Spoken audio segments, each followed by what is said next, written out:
think the world's most deliberative body has been reduced to kabuki theater.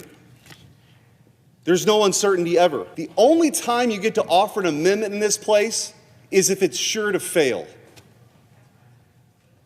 Think about that.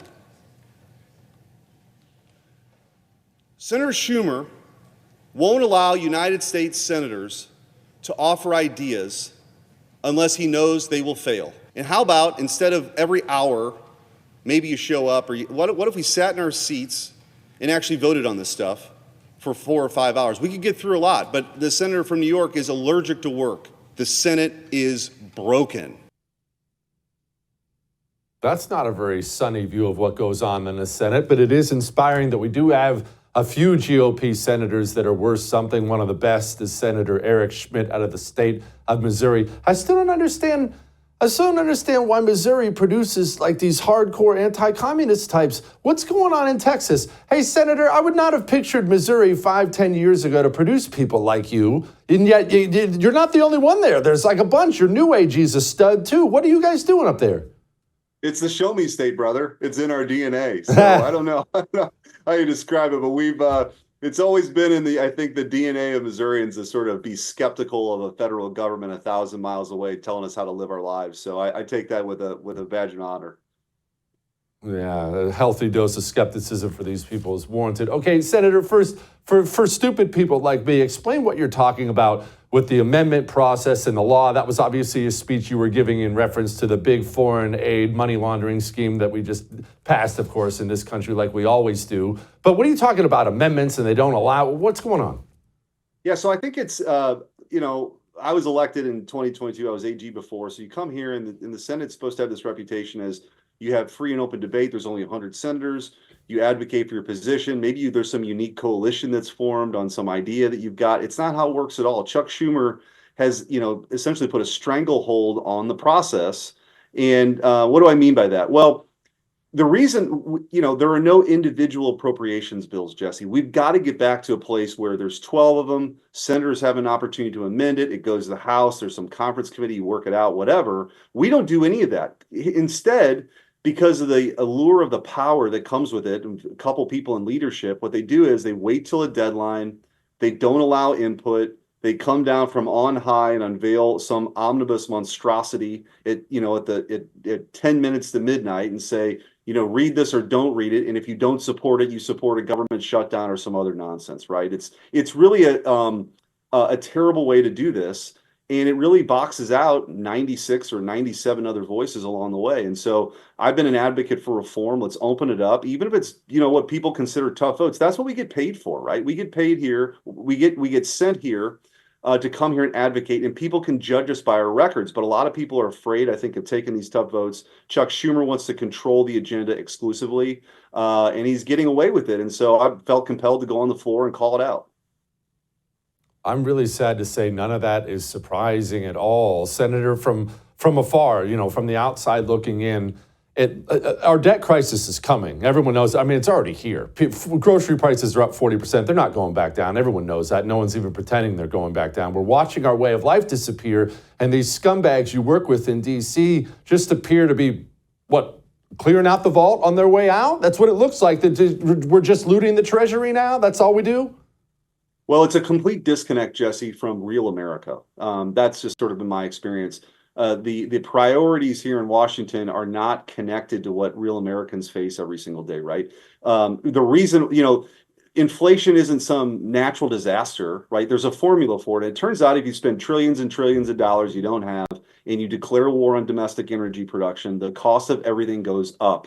And people feel it every time they're at the grocery store. So when Joe Biden goes on the campaign trail and talks about this ridiculous Bidenomics, it's not selling. When we come up here and you want to send, $180 billion to secure Ukraine's border when we haven't done anything to secure our own border, it's just a complete disconnect. And so I think you got to come to this place, tell it like it is, have a real dose of reality and fight for reform, because we need it, Jesse, as a country. I think the people that get it understand the place that we're at. The left is playing for keeps. They want to censor Americans. I mean, talk about the real threats to democracy. They're trying to imprison their political opponent. If this were happening in any other part of the world, our State Department will be warning people. But again, it doesn't get the attention it deserves on the Senate floor where we actually do legislating. We don't do any of those things. Instead, we wait till deadlines, and then people get presented these omnibus bills, which are a disaster.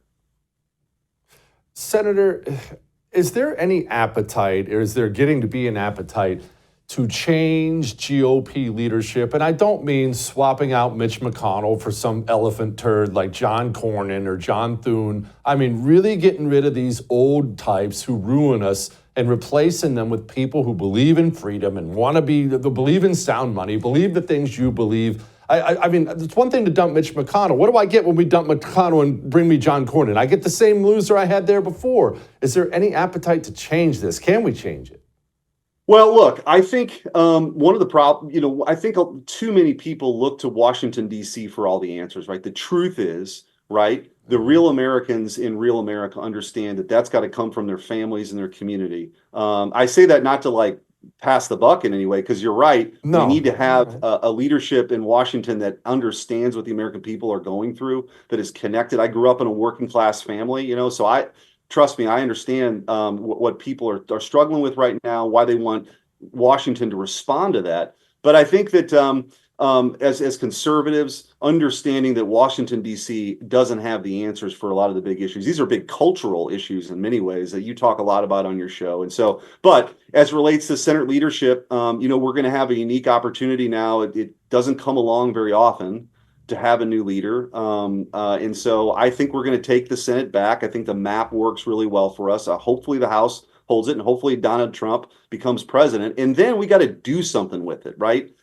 I think people get tired of all these promises on the campaign trail, and people come to Washington, they're just a rubber stamp for business as usual. It's certainly not why I ran. It's not how I want to conduct myself. So there's going to be a lot of tough conversations, I think, of making sure our agenda lines up with where the people are at. And I think with a lot of frustration people feel, at least back home in Missouri, and I'm sure it's true in a lot of other places, is that, hey, look, we send people there, but it doesn't feel like anything changes in our lives, right? And I think part of that too is the growth of the administrative state. We've got to fundamentally dismantle the administrative state so that these faceless bureaucrats and agencies people have never heard of stop making decisions that affect people's lives and their freedoms. How do we do that? I mean, we can make this about the FBI, but it could be about any of them, IRS, CIA, NSA. These organizations have never been brought to heel in my 42 years on this planet. And if we don't bring them to heel now, they're going to end this country. I really believe that, Senator. They have the ability to end this country. But Congress, you guys are the only one who can do it. If there's no appetite to defund them or whatnot, then what? We're just screwed and I have to bank on my county sheriff fighting the FBI?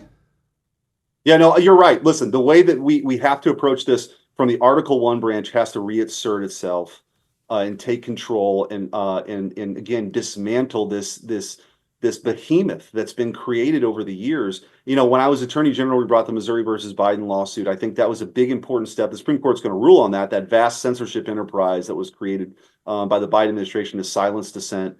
Hopefully they rule the right way, but no matter what, it's exposed, I think, again, an Orwellian scheme to crush dissent in this country. We can't allow it. But to answer your question, how do we go about it? Well, there's two things that are happening. There is a case in front of the Supreme Court. Again, I don't want to get too nerdy on this, but the Chevron deference is this decades-old precedent that essentially allows these agencies deference and the courts yield to their quote-unquote expertise. And I think we've seen how flawed the quote-unquote experts really are. But if they overturn that, it provides an opening and a real opportunity. And also, something I've advocated for is for every new regulation that these bureaucrats want to issue, they need pullback 3 and something called the REINS Act, where if they've got a new rule or regulation, Jesse, that has an economic impact of pick your number, mine would be extremely low, but you could have a debate about that Congress would actually have to vote on it. Right? Judge us by our votes. So if you want to ban gas stoves, agency we've never heard of, that actually that's your proposed rule. It goes to Congress and we vote that yes, up or down. And I think that would get rid of most of this nonsense. It would also expose the people who are totally fine with what we've seen, with the administrative state and the abuses. Yeah, I like it. Senator, appreciate you very much. I hope you're there for a while, sir. Appreciate it. One of the good ones.